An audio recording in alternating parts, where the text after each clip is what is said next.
বন্ধু, আজকে তোমাদের কাছে একটা কথা শেয়ার করার জন্য ভিডিওটা করলাম।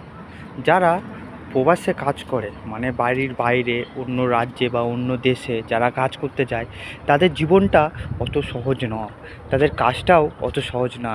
এই ফ্যামিলি পরিবারকে ছেড়ে রেখে এসে এই যে এই ঘরগুলো দেখছো, এই ঘরের মধ্যে তারা থাকে। হ্যাঁ, এই ঘরের মধ্যেই তারা থাকে এবং এখানটায় তারা যতদিন এখানটায় কাজ করবে তারা এই ঘরের মধ্যেই থাকবে, এখানটায় রান্না করা হয়, এখানটায় তাদের থাকা হয়। তো যেসব বন্ধুদেরকে বলি যারা বাইরে কাজ করে, তারা জানে যে বাইরে কাজ করাটা কত কষ্টকর, কত মানে বুকে পাথর রেখে এই কাজ করে যারা বাইরে বিদেশে কাজ করে। হ্যাঁ, এগুলো মানে যারা যায় তারাই পুরোটাই আমি তোমাকে দেখাচ্ছি। যারা যায় বাইরে, হ্যাঁ, তারাই বুঝতে পারবে যে এই বাইরে থাকা যে কতটা কষ্ট।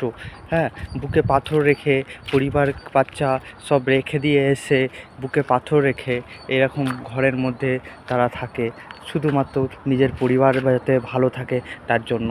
তোমাদেরকে দেখাই একটা ঘর, একটা রান্নাঘর তোমাদেরকে দেখাই।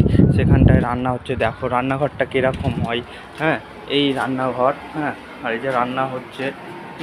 তো যারা বাইরে কাজ করে, হ্যাঁ, তারা ঠিক এরকমভাবেই তাদের জীবনযাপন চলে।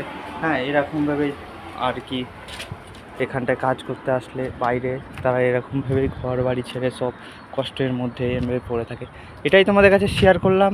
তোমাদের যাদের যাদের ভালো লাগবে তারা অবশ্যই কমেন্ট, শেয়ার আর লাইক করে দিও। আর আমার চ্যানেলটাকে অবশ্যই সাবস্ক্রাইবার করে দিও নতুন নতুন ভিডিও পাওয়ার জন্য। আর তোমাকে দেখাই, এখানটা একটা প্লেন যাচ্ছে, বেশ ভালো মুহূর্তে আমি ভিডিওটা করছি। দেখো প্লেনটা তোমাদেরকে বন্ধু দেখতে পাচ্ছ কি না, আমি দেখানোর চেষ্টা করছি। হ্যাঁ, আমি দেখানোর চেষ্টা করছি, তোমরা দেখতে পাচ্ছ কি না। হ্যাঁ, আমিও রোদের মধ্যে বুঝতে পারছি না, কিন্তু তোমাদের দেখানোর চেষ্টা করছি। হ্যাঁ, এই প্লেন করে সব বাইরে বিদেশে যে যার কাজের দিকে বেরিয়ে চলে যাচ্ছে। ঠিক আছে, আজকের ভিডিওটা এটুকুই। তোমরা আমার পাশে থেকো, লাইক কমেন্ট শেয়ার অবশ্যই করো, আর সাবস্ক্রাইবার করতে ভুলো না। ধন্যবাদ বন্ধুরা।